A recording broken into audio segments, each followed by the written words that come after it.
السلام علیکم ورحمۃ اللہ وبرکاتہ۔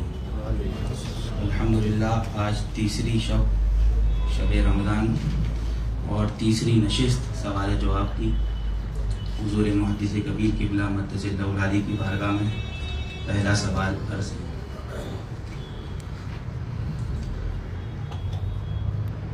پہلا سوال ہے حضور کہ کیا سحری کا وقت جانے کے بعد روزے کی حالت میں انسولین لے سکتے ہیں یا نہیں؟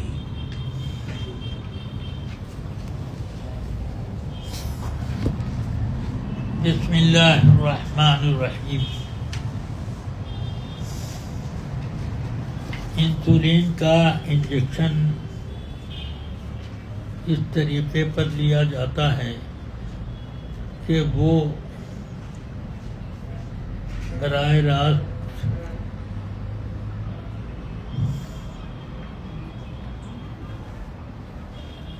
پیٹ میں داخل ہوتا ہے اور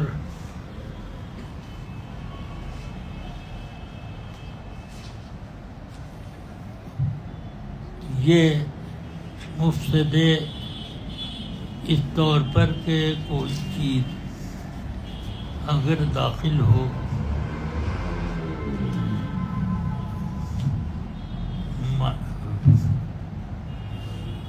آدمی کے ان حصوں میں جن کو اندرونی حصہ بطور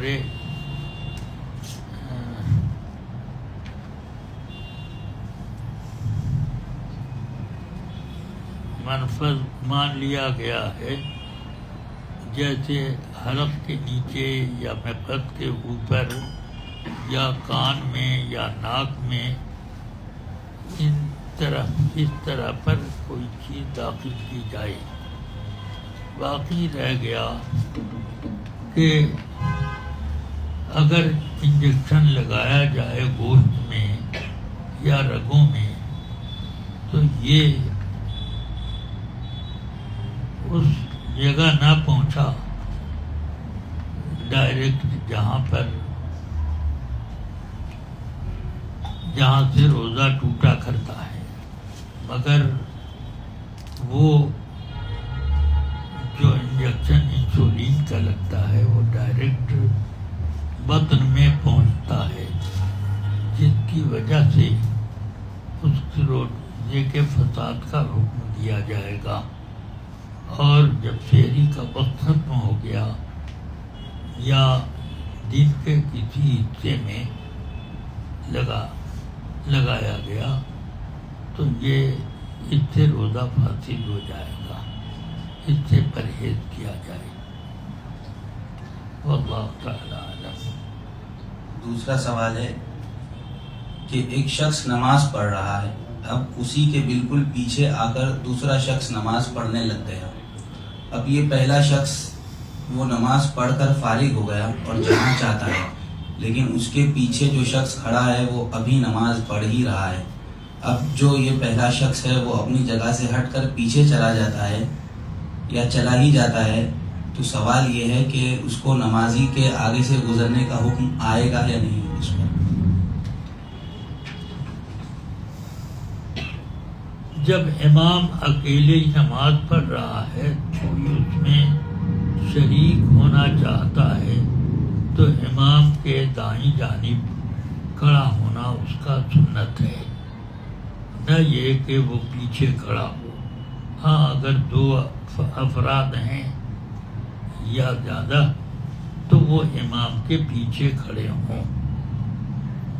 اب گزرنے کا مسئلہ یہ ہے کہ مرور بین یدی المصلی، یعنی مصلی کے آگے سے گزرنا، یہ جائز نہیں ہے، اور وہ مرور اس طرح پایا جاتا ہے کہ مصلی کے اس پار سے اس پار، یعنی دائیں سے بائیں یا بائیں سے دائیں اگر عبور کرتا ہے تو یہ مرور مانا جائے گا۔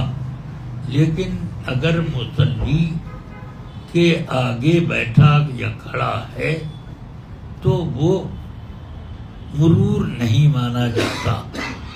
اسی وجہ سے ایک حیلہ اس بات کا کہ ایک آدمی کو سخت ضرورت ہے کہ مصلی کے آگے سے گزرے اور کوئی راستہ نہیں اس کے پاس، تو اب ایسی صورت میں وہ کسی کو وہاں کھڑا کرے مصلی کے آگے اور گزر جائے.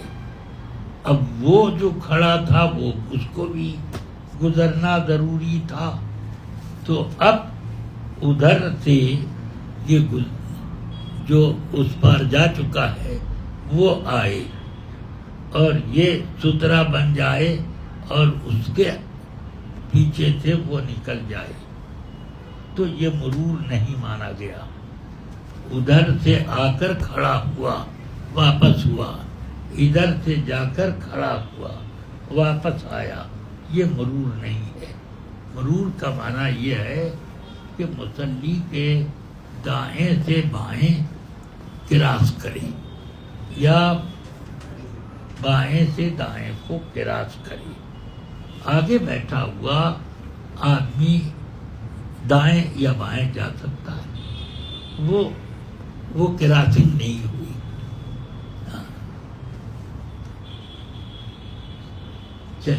واللہ تعالی علم بالصواب. تیسرا سوال ہے کہ کسی سنی کے لیے وہابی کا ذبیحہ کھانا شرعاً کیسا ہے، اور اگر کوئی گمراہ شخص ذبح کرے تو کیا حکم ہے؟ ذبیحے کے متعلق تفصیلی جواب عنایت کرو. ذبیحہ مسلم کا جو شرائط کے ساتھ ہے وہ معتبر ہے. وہابی عموماً مرتدین ہیں اور ان کا ذبیحہ کھانا حرام ہے. باقی وہ وہابی جن کے بارے میں یہ معلوم ہو کہ یہ ان کے عقائد سے واقف نہیں ہیں، بس یوں ہی ان کے ساتھ ہو گئے، تو وہ گمراہ ہیں.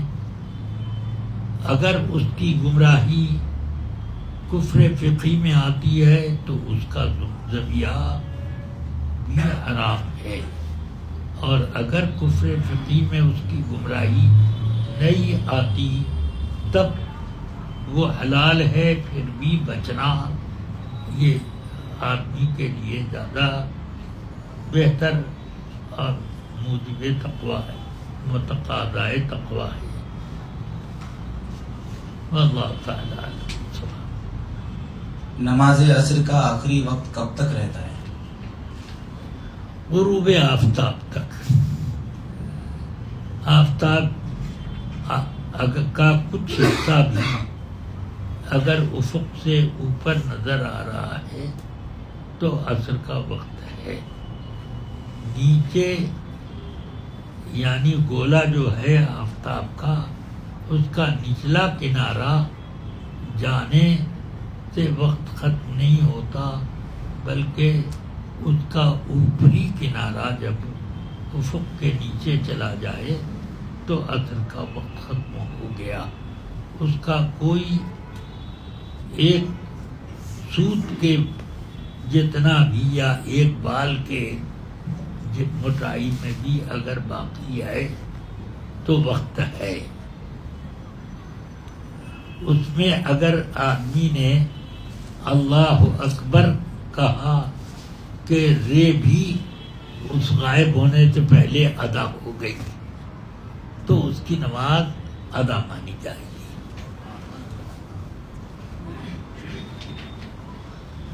محمد اظہر رضا کرناٹکا سے میرا سوال ہے کہ مسجدوں میں فوم والے کارپیٹس لگانا کیسا ہے جس کے اوپر نماز پڑھنے سے ناک کی ہڈی نہیں دبتی؟ اگر لگا سکتے ہیں تو کتنا موٹا لگا سکتے ہیں؟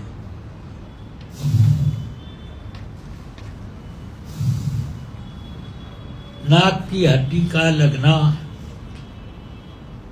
واجبات سجدہ میں سے ہے، اس لیے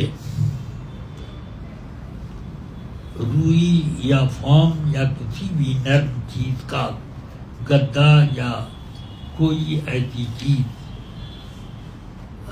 جس سے ناک کی ہڈی مستقر نہیں ہوتی، تو اب ایسی صورت میں نماز واجب الاعادہ ہے۔ البتہ اگر اتنا پتلا روئی کا یا فام کا گدا بچھا ہوا ہے جس سے ناک کی ہڈی زمین کی سطح پر ٹک جاتی ہے تو اس صورت میں جائز ہے۔ زمین یا زمین سے مستقر کوئی چیز ہو، جیسے تخت پر بچھا ہوا ہے تو بھی کہ تخت سے وہ اتنا دب گیا کہ اب اس سے زیادہ وہ دبے گا نہیں اور ناک کی ہڈی چھو گئی تو بس کافی ہے، سجدہ ہو گیا، ورنہ نہیں۔ مسجدوں میں بے احتیاطی ہوتی ہے کہ کبھی کبھی لوگ آدھے انچ یا پونے انچ کا گدا بچھا دیتے ہیں، وہ نہ چاہیے۔ جاڑے سے بچنے کے لیے اتنا باریک ہو کہ ناک زمین پر جم سکے، مستقر ہو سکے ناک کی ہڈی۔ واللہ تعالی عالم۔ نور فاطمہ پوچھتی ہے کہ شریعت میں سونا چاندی کا نصاب الگ کیوں کی ہوئی ہے، جبکہ تھوڑا سونا اور پیسوں سے تو چاندی کی نصاب پوری ہو جائے گی؟ کیا پھر سے؟ شریعت میں سونا اور چاندی کی نصاب الگ کیوں کی ہوئی ہے، جبکہ کیوں کیا گیا؟ جی، جبکہ تھوڑا سونا اور پیسوں سے تو چاندی کا نصاب پورا ہو جائے گا۔ سونے اور چاندی کی نوعیت یہ ہے کہ وہ ثمن خلقی ہیں، اور ثمن خلقی کسی کے متعین کرنے سے وہ ثمنیت سے باہر نہیں ہوتا، لیکن ایک ثمن اصطلاحی ہوتا ہے، جیسے روپیہ پیسہ۔ اگر گورنمنٹ اس نوٹ کو یا اس سکے کو باطل کر دیتی ہے تو باطل ہو گیا، بیکار، کسی اس کے کوڑیوں کا دام نہیں رہتا۔ تو اس لیے ثمن خلقی دونوں ہیں، مگر دونوں دو جنس بھی ہیں، اس لیے دونوں کا نصاب الگ الگ رکھا گیا۔ 20 مثقال یعنی 7.5 تولہ سونا نصاب زکوٰۃ ہے سونے کے لیے۔ چاندی ایک الگ جنس ہے، اس کے لیے 200 درم یعنی 52.5 تولہ چاندی، یہ اس کا نصاب ہو گیا۔ اگر دونوں نصاب پورے نہ ہوتے ہوں تو اس کو، چونکہ ثمنیت دونوں کی خلقی ہے، اس بنا پر ایک کو دوسرے میں جوڑ دیا جائے گا۔ جس میں نصاب بن جائے تو اس سے وہ نصاب یہ کیا جائے گا، سمجھ گیا؟ اسی طرح روپے پیسے جو چلن میں ہیں ان کو سونا یا چاندی بنایا جائے گا، اور روپے کو تو ظاہر یہی ہے کہ وہ چاندی ہی بنایا جائے، اسی لیے اس کو روپیہ کہتے ہیں۔ روپیہ مانے روپ سے بنا، روپا چاندی کو کہتے ہیں ہندی میں، تو وہ اس لیے تو وہ چاندی کے دام میں جوڑا جائے۔